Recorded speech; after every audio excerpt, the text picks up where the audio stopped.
हाँ तो दोस्तों, जैसा कि आप सभी जानते हैं, मैं डॉक्टर एम.एस. सिद्दीकी आपके सामने आज मैं प्रस्तुत हूँ। आज 17 मई को हम वर्ल्ड ब्लड प्रेशर डे के रूप में मनाते हैं। आज का हमारा विषय रहेगा कि ब्लड प्रेशर से क्या सेक्स समस्या हो सकती है। आज हम इस विषय पर प्रकाश डालेंगे कि ब्लड प्रेशर से आपको इरेक्टाइल डिस्फंक्शन किस तरह से होता है और ब्लड प्रेशर आपकी सेक्स लाइफ को किस तरह से नुकसान पहुंचाती है।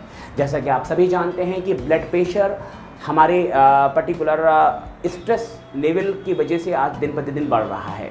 हमारा कैरियर बर्डन, हमारा स्ट्रेस, एंजाइटी, जिसकी वजह से हम पर्टिकुलर कॉम्पिटिटिव एरा में रह रहे हैं और हमें कंपटीशंस के बेसिस पे बहुत ही ज़्यादा स्ट्रेस पैदा होता है।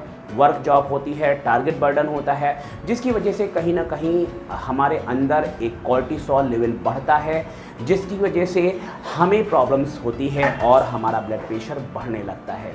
तो आइए आज हम जानते हैं कि ब्लड प्रेशर के कारण में आपने जाना स्ट्रेस हो सकता है, एंजाइटी हो सकती है, जल्दबाजी, हड़बड़ी, जल्दी काम करने के एक करियर को मेंटेन करना, बहुत ही घबराना और जल्दबाजी हो सकती है आपके ब्लड प्रेशर का कारण।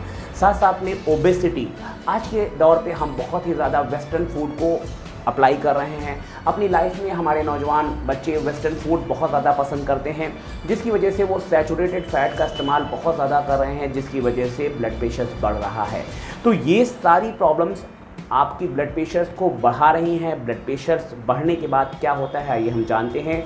इसका सीधा कारण आपका हाइपरलिपिडीमिया है, यानी आपके ब्लड में पर्टिकुलर ये कह सकते हैं आपके ब्लड में ब्लड प्रेशर का बढ़ना, उसका कारण कोलेस्ट्रॉल का बढ़ जाना है, उसका कारण ट्राइग्लिसराइड का बढ़ जाना है। तो अगर हम बात करें तो कहीं ना कहीं आपको हाइपरकोलेस्टेरोलिया हो रहा है, हाइपर ट्राइग्लिसरीमिया हो रहा है, जिसकी वजह से आपका ब्लड प्रेशर बढ़ रहा है।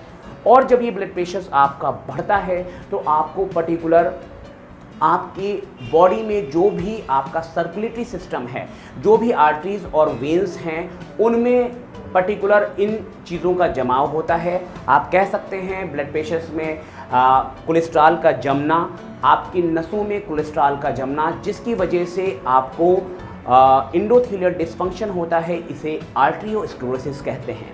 तो जब आर्टरियोस्क्लेरोसिस, उससे पहले मैं बताना चाहूँगा कि ये किस तरह से आपको परेशान करता है। पुरुषों में ब्लड प्रेशर की वजह से बहुत ही ज़्यादा इरेक्टाइल डिस्फंक्शन होता है।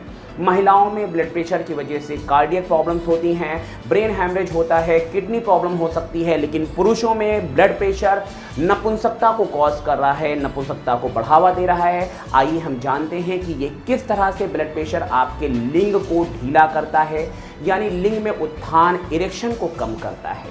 मैं बताना चाहूँगा कि जब मेल में सेक्सुअल फीलिंग्स आती है तो हमारा पर्टिकुलर जो हार्ट है, हार्ट से ब्लड की सप्लाई हमारे लिंग को जाती है और लिंग में जो भी कार्पस कैवर्नोसम है, जो महीन वेसल्स हैं, उनमें ब्लड का फ्लो बढ़ता है और लिंग में टाइटनेस आ जाती है।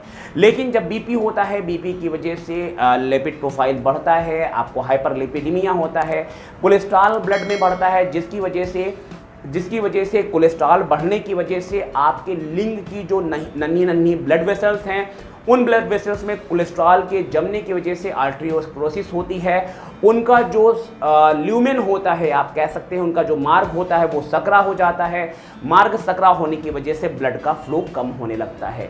जब लिंग में ब्लड का फ्लो कम होता है तो आपका लिंग लूज रहता है, यानी ढीला रहता है, यानी उसमें उत्थान और इरेक्शन नहीं आता और आप संबंध नहीं कर पाते हैं। तो आप आज आपने ये जाना कि ब्लड प्रेशर का सीधा संबंध इरेक्टाइल डिस्फंक्शन से है।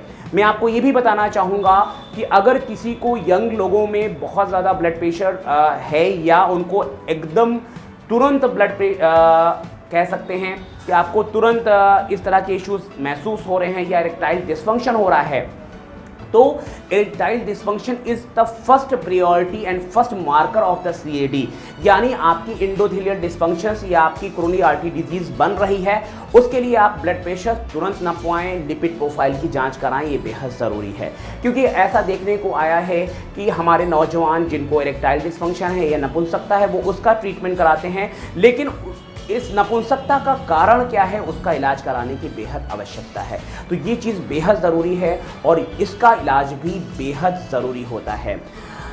कभी कभी हमने ये भी देखा है कि कुछ 40 प्लस के बाद जिनको ब्लड प्रेशर है वो ब्लड प्रेशर की दवा खा रहे हैं, और ब्लड प्रेशर की कुछ ऐसी दवाएं होती हैं जो आपके सेक्सुअल साइड इफेक्ट को क्रिएट करती हैं, जिसकी वजह से आपको इरेक्टाइल डिस्फंक्शन या नपुंसकता होता है।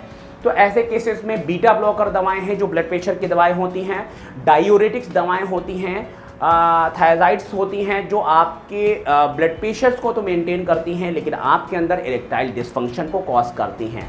अगर यंग मेन हैं तो उसमें कोशिश किया जाना चाहिए कि इन दवाओं को अवॉइड किया जाना चाहिए ताकि इसका sexual side effect erectile dysfunction ना हो। बीपी का इलाज बहुत ही आसान है और बीपी को बहुत आसानी से मैनेज किया जा सकता है। आज हमारे बहुत नौजवान जो 28-30 साल की उम्र में हैं उनको अपने कैरियर का टारगेट, उनको अपने ऑफिस में बहुत ज़्यादा स्ट्रेस होता है, जिसकी वजह से उनके अंदर कोर्टिसोल का लेवल बढ़ता है, जिसकी वजह से हाइपर कोर्टिसोलेमिया की बेसिस पे उनका सिंपैथेटिक टोन बढ़ता है और बीपी बढ़ जाता है। तो ये बीपी का बढ़ना कहीं ना कहीं आपके लिए एक संकेत है, ये एक हार्ट की बीमारी का संकेत है। इसे कंट्रोल रखना बेहद ज़रूरी है, और जब आप बीपी को कंट्रोल रखते हैं तो आपके वैवाहिक जीवन में जो भी साइड इफेक्ट होते हैं, जो भी प्रॉब्लम्स वैवाहिक जीवन के अधीन होती हैं कि आपका इरेक्टाइल डिस्फंक्शन होता है, वो भी काफ़ी हद तक क्योर हो जाता है।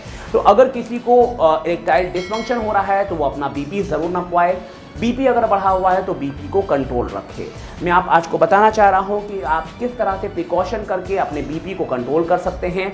इसके लिए आप बहुत ही कम से कम नमक का प्रयोग करें। हमारे लिटरेचर कहता है कि नमक का अधिक प्रयोग, सोडियम का ज़्यादा प्रयोग से आपका बीपी बढ़ सकता है। स्ट्रेस कम करने की कोशिश करें। स्ट्रेस को कम करने के लिए आप योगा कर सकते हैं, आप एक्सरसाइज कर सकते हैं। एंजाइटी को कम करने के लिए आप योग करें, साथ साथ में आप ध्यान कर सकते हैं, मेडिटेशन कर सकते हैं, और एंजाइटी के लिए आप CBT कॉग्निटिव बिहेवियर थेरेपी का भी सहारा ले सकते हैं। कहीं ना कहीं कोई कारण होता है जो आपके दिमाग में स्ट्रेस एंजाइटी को पैदा कर रहा होता है, उस कारण का सलूशन आप ज़रूर प्राप्त करें, आपकी एंजाइटी कम हो जाएगी।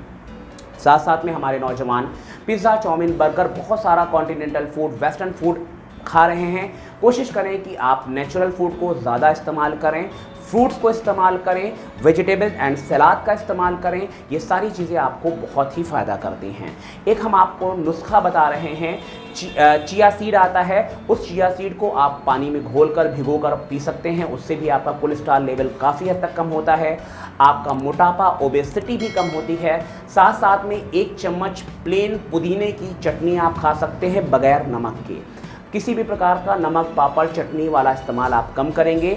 पुदीने का इस्तेमाल करें। 1 चम्मच पिसा हुआ पुदीना आप पानी में घोल कर पी सकते हैं, ऐसे भी खा सकते हैं। आप काली मिर्च का इस्तेमाल करें, ये भी आपके बीपी को काफ़ी हद तक कम कर रहा है। तो मैंने आज आपको बताया कि रियली बीपी आपका एक कॉज है इरेक्टाइल डिस्फंक्शन का, यानी बीपी की वजह से आपके अंदर नामर्दानगी, नपुंसकता जैसी बीमारियां पनप रही हैं। तो आइए आज world blood pressure hypertension day के दिन हम ब्लड प्रेशर को कंट्रोल करें। आज हम अपने डॉक्टर से ब्लड प्रेशर का चेकअप करवाएं ताकि हमें पता चल सके कि कहीं हमें ब्लड प्रेशर तो नहीं है, क्योंकि ब्लड प्रेशर आपके सुंदर वैवाहिक जीवन को भी नुकसान पहुंचा रहा है। इसलिए आप कोशिश करें कि आप ब्लड प्रेशर को ज़रूर कंट्रोल रखें। मैं डॉक्टर MS सिद्दीकी, निशा हेल्थ केयर आपकी सेवाओं में तत्पर। आपको किसी भी प्रकार की कोई भी दिक्कत है तो आप हमारे व्हाट्सएप नंबर पे हमसे व्हाट्सएप कर सकते हैं, आप हमारे निशा हेल्थ केयर पर विजिट कर सकते हैं। साथ साथ में आप हमारे चैनल को सब्सक्राइब करना ना भूलें ताकि आपको आपकी बीमारी के रिलेटेड वीडियोस मिलती रहें। शुक्रिया। हम फिर मिलेंगे किसी खास मौके पर किसी खास टॉपिक के साथ। शुक्रिया, धन्यवाद, थैंक यू।